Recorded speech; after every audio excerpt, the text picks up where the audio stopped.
advancement comes with hindrances. Every advancement will always require that hindrances are surmounted. When you see an aircraft moving at high speed, floating in the air, hindrances were overcome. Aerodynamics has to subdue gravitation or gravity for an aircraft to move and fly. So flying an aircraft is not wish, it's power at work. So every time a man wants to advance, he must be conscious of the hindrances that he will subdue and surmount in order to advance. And there are 5 categories of hindrances that stands against your advancement. Number 1 are hindrances occasioned by human elements. Ask those who are making impact. Ask those who are making progress. They are fighters. They are warriors. We don't make impact because we wish to do so. We make impact by fighting, subduing oppositions. In Exodus chapter 3 verse 19, God was the one who recognized that human entities hold the capacity to hinder advancement even if himself planned to. He said to the children of Israel, he was going to deliver them because he has heard their cry. But hear what God said. He said, I am sure that the king of Egypt will let you go. No, not by a mighty hand. The only reason why he will let you go is when I come with a heavy hand. Otherwise, he will not let you go. So Pharaoh was a hindrance to the advancement of the children of Israel. Everybody who wants to break forth will meet a Pharaoh. And there has to be a mighty hand to force Pharaoh to let you go. Some of you are wishing, hoping that you will move. You don't know that movement is warfare. Nobody advances by luck. Nobody advances by chance. See the naivety of many failures. When they see people making impact, they say they are lucky. Who told you you can live by luck? There are over 8 billion people in the world. Even if luck was a possibility, when will your turn come? 8 billion people on earth. You say luck. You believe in luck? Are you not a joker? There are forces, definite forces, that if deployed, causes a man to move, opposition's presence notwithstanding. And one of those forces, whether you like it or not, are human elements. They will want you crippled. They will want you destroyed. In fact, there are people that when you fail, they are excited. The Bible said the enemy shall not afflict you, neither the son of wickedness alight upon you. There are people called sons of wickedness. Their goal is to see you fail. Their joy is to see you frustrated. In fact, when you find them excited, somebody is failing, somebody is hopeless, somebody is crying. That's what gives them joy. These are the kind of entities the Bible called the Pharaoh. And so for you to advance, you must understand what it takes to subdue human limitation. There are wicked men who will not see you rise. If you don't believe it, that's your cup of tea. You are actually naive. But if you believe it, you will wake up, you will contend, and you will prevail. Because the truth is that you must prevail. In Psalm 105 verse 17, the Bible said God sent a man before them, even Joseph. God sent a man. God moved a man ahead. Guess what stopped Joseph? It wasn't Satan, it was men. His brothers arrested him, threw him into a pit. His brothers sold him into slavery until Joseph ended up in chains. The man that God wanted to advance, the Bible said he was bound in fetters. He was laid in iron. So God will want to advance a man. Men can stop that man unless that man rises up. Because you need to cooperate with God for you to enjoy your victory. That's why he said, arise, shine. Your light may have come, but if you don't arise, you won't shine. There are many people today that their lights are hovering over them, but they are lying down. They are slumbering. They are on the bed, on the deathbed of luxury. Human entities. The Bible said in Isaiah 54 verse 15 and 17, he says, surely they will gather. He said, but it's not by me. He said, every tongue that rises up against you. He didn't say God will do anything. He said, in judgment, you shall condemn. You know why these men are still there? You have been quiet. That's why they have remained there. If you will rise, if you will advance, you must dislodge and surmount human oppositions. Number 2, force that stands against your rising. They are force of nature and circumstances. See, there are many times that circumstances and nature are manipulated both by men and spirit to become an opposition for you. In my village till today, if you want to wed and you don't have power, there are a group of people they call rainmakers. Settle them. If you don't settle them, sir, even if your wedding reception is as small as this stage, they know what to do for rain to fall only on this stage, only here. If you move your venue, they will move the cloud. allowed. You know why? Romans 8:21. The Bible says creation is in bondage. Creation has been subjected to bondage. But verse 19 told us creation is awaiting the emergence of the sons of God. That means we have the authority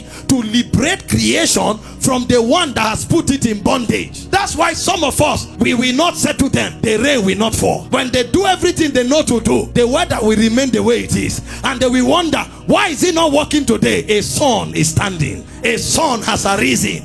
A son has spoken. I'm telling you, because the government of this world is on the shoulder of sons. And until the time of Jesus, there was no son. When he came, he became the first son. When he resurrected, he ceased to be the only son. Jesus himself said, I am ascending to my Father and to your Father. So when Jesus rose from the dead, he was no longer the son alone. The government was no longer only on his shoulder. The government is also on my shoulder. You know why? As many as are led by the Spirit of the Lord, they are the sons of God. As many as are led by the Spirit, they are the sons of God. So when I come by the Spirit, I come with the strength of a son. Please, I want you to notice something. All of these limitations, God handed the authority to deal with them to us. So you are the one to determine when your deliverance will come. Because as far as God is concerned, when Christ rose from the dead, all deliverances were perfected. The date of your experience is in your hand. For the human forces, it says every tongue that rises against you. Isaiah 54:17, it says in judgment you shall condemn. It said this is the heritage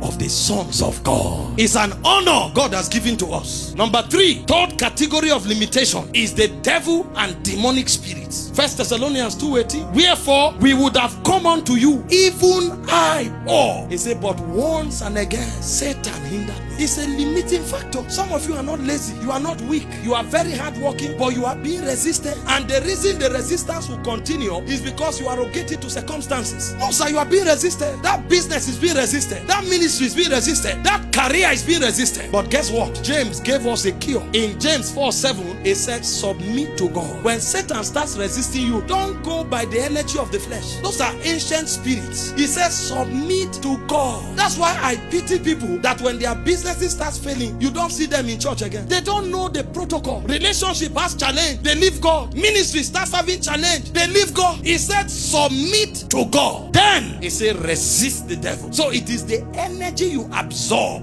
from God's realm you use against Satan. That's when beyond human intelligence you start talking mysteries. Submit to God, resist the devil, he will flee from you, because the devil is actually a resistant factor. The reason most of you can't cover mileage in destiny is because Satan is resisting you. God wants you to advance. They go from strength to strength, every one of them in Zion that appeared before the Lord. The path of the just is as a shiny light. It shines brighter and brighter unto the perfect day. But if you are not moving, there is a resistance. Number 4 is you. You think you will only fight Satan in this matter? Paul said, I beat my body. 1 Corinthians 9:27. I bring it under subjection. Those who run beat their body. Go and look for an athlete. Ask him. When you see them running in Olympics, you think they woke up the day of the competition and said, me too, I can run. They beat their bodies. Men, in many cases, are the major limitations to themselves. You'll be shocked that most of the people failing failed because they made the choice to. And I will show you some of the things we do that make us become our own body. Number 1, negative perception. There are men that are very creative in the corridor of pessimism. Any idea you bring, the moment you mention it, they'll give you 1,000,000 reasons why it can't work. They are programmed to only think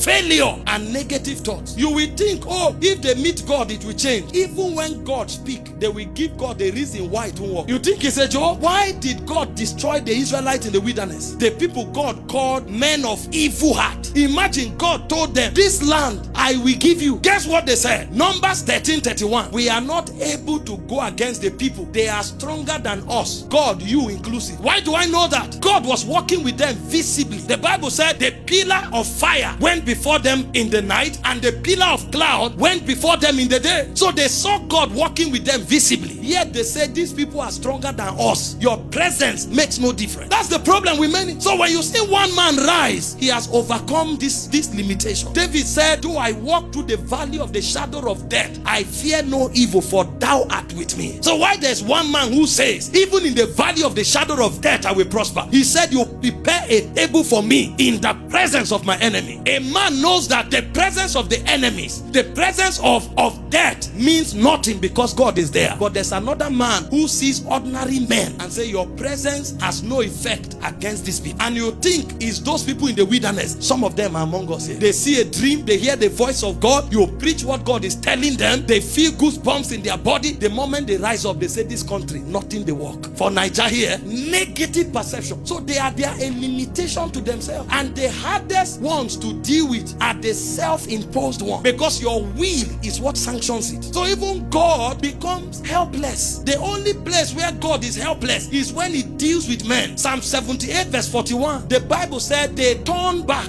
and tempted the Holy One of Israel and limited him, because he allows the man the right of free will. So if the man uses it against God, he limits God. They tempted God and they limited. So men can make God powerless in their own lives, and one of the ways is through negative talk. You think anybody making impact today saw the end from the beginning? No, it's one step at a time. One step at a time. That's how we get to the destination. But what we will not allow are evil thoughts clogging our minds and hindering us from moving. That's why many times we go to God's presence to declutter the mind, because things are choking our thoughts. This is why sometimes you hear us talking, we are countering thoughts. When you see great people, you think, these ones, they are living with angels. We fight the battles you fight. I told you my story. I was driving on the bridge, just about to enter Makodi. A voice told me, get down and jump in. I said, jump where? Jump where? Are you okay? Get behind me, Satan. You keep quiet. The day you quarrel with your wife, or the day business is not working, that voice that was a seed would have become a tree. You will see a man park his car, jump into the river. You say, but how? Imagine the car he parked. If that car alone is what he has, is a blessing. You don't know what was going on in the head. Demons were whispering, jump in, jump in. And the day when he was low, that day he saw reason with the demon. So we don't keep quiet. He said, casting down imagination and every high standing thing that opposes itself above the knowledge of God, bringing into captivity all things to the obedience of Christ. Number two is immaturity. Some men are so immature, they've not even heard God. They've told everybody. They are talkers, doing nothing but talking. When God speaks to you, you take it back to his presence, sit on the altar and have a confirmation and strategy for implementation. Allow your result to talk to people. Just talking everywhere, messing up their lives. Immaturity. So you see that even God can't do much with them. He said the heir, Galatians 4:1, so long as he's a child, is not different from a servant. He's supposed to be the Lord of all. So God has ordained him to be Lord, but he's living as a servant, and there's nothing God can do because he's immature, puerile in understanding. That's why you need to learn to grow. Learn wisdom from scripture. Limitation. Then the barrier of sin and rebellion. Hebrews 12 verse 1 to 2. Because of your manifestation, you were the glory the Bible spoke of that made Jesus endure shame. But he said they cannot lay aside weights and sin that beset them. Those who run, who cover mileage, they lay aside sin and weights. Forgive for where he has kept malice with one person for 7 years. Keep yourself for God. He said, no easy. He no easy. He has slept with 20 people, and you are wondering why all the opportunities he has, no one is amounting to anything. He has squandered it. He said, I looked through my window, I saw a young man void of understanding. His feet is on the path to death, for he has gone the way of the harlot. For the harlot has told him, I've dressed my bed with rubies. Come, let's go and lay with ourselves. He said, that man has gone the way of death. These are not people that follow. They have created a system of iniquity and they service it. That's their way of life. And so because they have done that, they have edited God out of their lives. So there are people that are their own limitation. But if you want to run, you must learn the way of Paul. He said in 1 Corinthians 9:27, I beat my body. A generation that beat the body must rise. Job said, I have a covenant. I had a covenant with my eyes not to look upon the virgin. Peter said in 1 Peter 4:1, he said, they that have suffered in the flesh have ceased from sinning. They've put their bodies to trainings, spiritual trainings, because of where they are going. They won't allow their appetites master them. Why do you think children never make progress? Everything gets their attention. They've not mastered their own art. A race was organized for a tortoise and a rat. The rat can run 10 times faster than the tortoise. But guess who won? Your guess is right. The tortoise had one focus. Go forward. It was moving slow but steady. The rat will sprint here, sprint there, sprint there. That rat is running till today. Tortoise has finished racing. The rat is still running. I told you, if you are in the wrong direction, speed is not an advantage. But if you are giving to your emotion, you will waste your destiny. And that has become one powerful weapon in the hand of the devil. Most of us are like the madman of Gadara. The weapon of our destruction, the devil put it in our hand. We are the ones enjoying ourselves.